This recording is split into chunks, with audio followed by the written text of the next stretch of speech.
What's up mga kanay? Sa videong ito ay pag-uusapan naman natin kung paano na nga ba magbayad ng internet bill gamit ang GCash.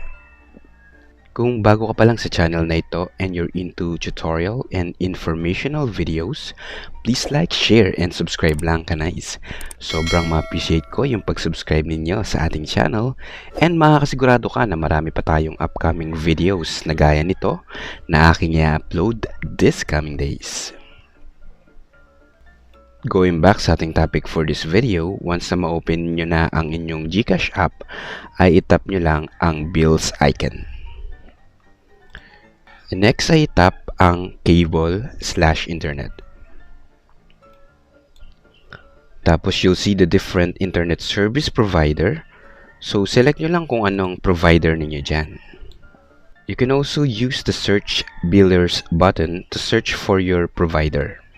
In my case, my internet service provider is Converge. So, isi-select ko lang ito. Then, you'll see here the posting period is 24 hours. Tapos, enter nyo lang yung bill amount here.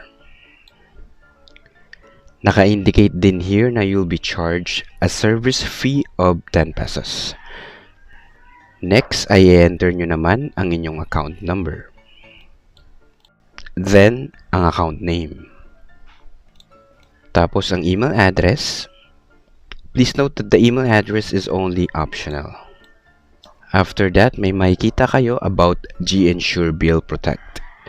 So, ako in-skip ko na lang itong part na ito. Tapos, I proceed on tapping the next button. So, kung mapapansin nyo guys, nag-error sa part na ito related sa internet connection. Wala kasi ako sa bahay nang prinoses ko ito and naka-data lang ako. Kaya, disconnect and reconnect muna ako ng internet data, then hit again the next button. So, pwedeng ganun din gawin nyo guys, no? In case you'll be in the same situation. Disconnect and reconnect lang, then proceed with the next steps. You'll see on the next page the total amount you're about to pay, which includes na yung service fee, na 10 pesos and also your payment source. Now tap on the next button sa upper right side. Tapos you'll be prompted by the confirmation page. It is indicated here na please ensure that the information is correct. If any information is incorrect and requires a refund, please contact the biller directly.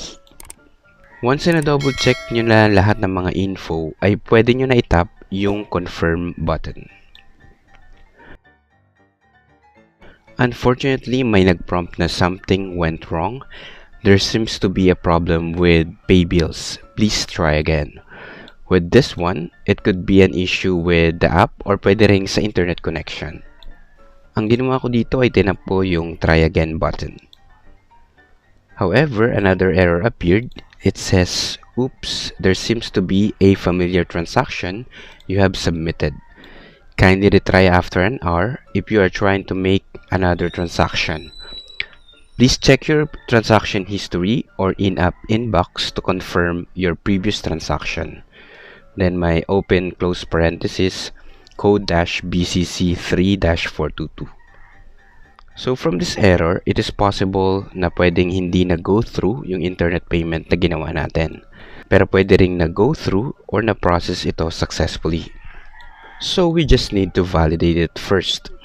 Tap lang natin yung OK, then back lang natin hanggang sa makapunta ulit sa homepage.